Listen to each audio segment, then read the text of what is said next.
I knew I was gay in grade 5. I just didn't know what gay was. So I figured I must actually be homosexual. I was going through a lot of soul searching and trying to figure out what my sexuality was and who I was attracted to. I was very much a loner in high school. I wasn't happy, and so I didn't really have a lot of friends. I was the geeky, nerdy type. I got picked on.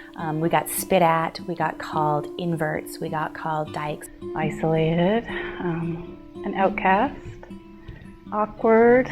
Naive, odd, quiet, introverted, just weird, different. My brother and I were going to the video store with my dad, and he was renting Transformer movies. I was renting Jem and the Hologram movies. Like a lot of kids, you think that no one's going to understand you or that you're going to have a hard time. One of the biggest messages I remember receiving was that there was no tolerance for difference or diversity. It wasn't a really comfortable place.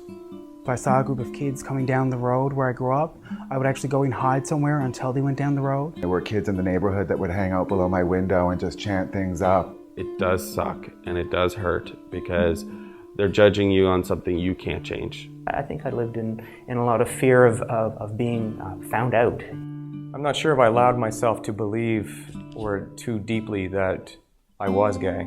Inside, I wasn't being honest with myself, I think, and that was the most difficult part of high school, is spending so much time trying to be someone I wasn't. I had to hide a lot, and that really eats away at your soul. But sometimes it's hard when you're trying to hold your feelings back, and feel like you're caged up. I was really afraid to come out. Terrified. Oh, yes, no, absolutely terrified. I was afraid of being rejected by everybody. It was more just the thought of losing friends that I really liked. I thought, you know what, I can do this, and even if I'm alone for the rest of my life, I will feel less alone than I do now. The reason I wanted to come out was that I could love myself for who I was. And my sisters, I called each one of them individually over the phone. And at that moment, my heart's like jumping out of my chest thinking, I don't know how she's going to react. Some were like, finally, you're telling me. Yeah, we knew. We probably should have told you. Gay people are okay, she said. And my dad was able to say that he loved me for who I was and always would.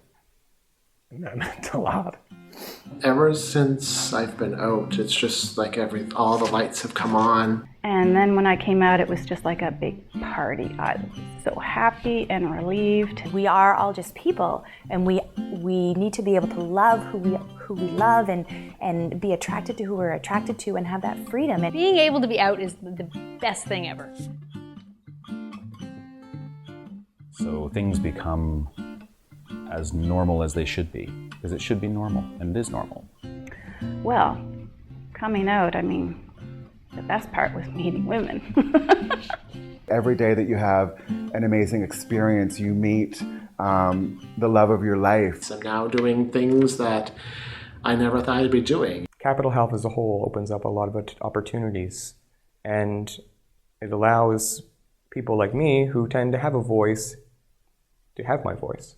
I get to work to try to make space for other people like me and like you. I work in an environment where being gay is not a problem and it's not an issue and it's just part of who I am. I'm so proud to be a part of the healthcare system. I can't even imagine how my life would be differently if I was in the closet right now. I mean, for starters, I'd be a really unhappy person.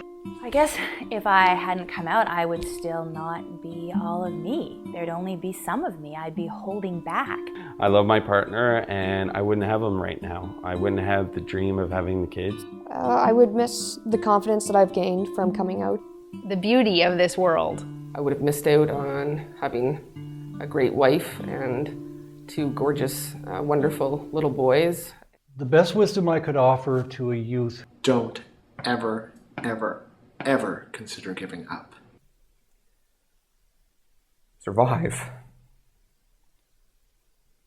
Find the allies, other people, family, friends who are going to support you and get you through this. Your thoughts and your feelings matter. It's so worth it to stick it out and get to the other side because it gets so much easier. I realize that there's a family, there's a connection out there, that people who are going through the same thing as you are all around you. We are everywhere. We are your bus drivers, we are your teachers, we are your doctors, your nurses, your janitors, we are your cashiers, we are everywhere. Reach out. We're here. We're here. You can't stop living because a small little tiny piece of the world tells you that it's not right. Capital Health has Pride Health. In the high schools, there's the Gay Straight Alliances. Every town has some kind of a resource. I know we're all geniuses when it comes to computers nowadays, so turn that computer on, find those resources. The first thing that comes to my mind is the Youth Project that's here in Halifax. Youth Project, Youth Project, Youth Project. They're a wonderful group. Their mandate is throughout Nova Scotia. They service 25 and under, providing education, support, and social opportunities for youth. Has really done excellent work supporting transgender youth across Nova Scotia, as well as gay, lesbian, and bisexual youth. You have options to help you through this. Hang tight and be strong, because you have such an awesome life waiting for you to walk into it. Believe, because it is out there. I know how devastating it can be for somebody and how bleak things can sometimes look. It seems so impossible sometimes when you're younger, and it isn't impossible. It's likely. It's got to happen. No matter what you're going through right now, believe me, it gets better and it gets awesome, and you're going to be great. Hello, I'm Chris Power. I'm President and CEO of Capital District Health Authority, and I'm delighted to be participating in this video today. Hi, my name is Anne McGuire, and I am President and CEO of the IWK Health Centre in Halifax, Nova Scotia. We have worked hard at Capital Health to ensure that all of our employees, people who want to come to work here, and the people we serve are treated in a just and fair way. Our Pride Health program provides a whole range of different services for gay, lesbian, bisexual, transsexual youth. And this video, It Gets Better, is really all about that, because that's what all of our endeavors and initiatives have been at Capital Health. It is a great place to work. We want to be sure that everybody who comes here is really happy, doesn't feel harassed, has all the necessary resources and supports to work. So when it comes to healthcare, it does get better. I am thrilled to be part of this and to say it does get better. I'm a surgeon, and it gets better. I'm a proud medical secretary at Capital Health, and I do know for certain that it gets better. I'm an occupational therapist in the mental health program for Capital Health, and I can honestly say that life does get much, much, much better. For me, it got so much better. It got so much better. I can't even tell you. I'm a registered nurse, and things get so much better. I'm a social worker, and I coordinate an in-home family support program, and it does get better. I'm a child and youth care worker, and it gets better. I'm a neurologist, and it will get better. I'm a security officer at Capital District Health, and I just wanted to say that even in 1 year, it can get so much better. And it gets better. It really gets better.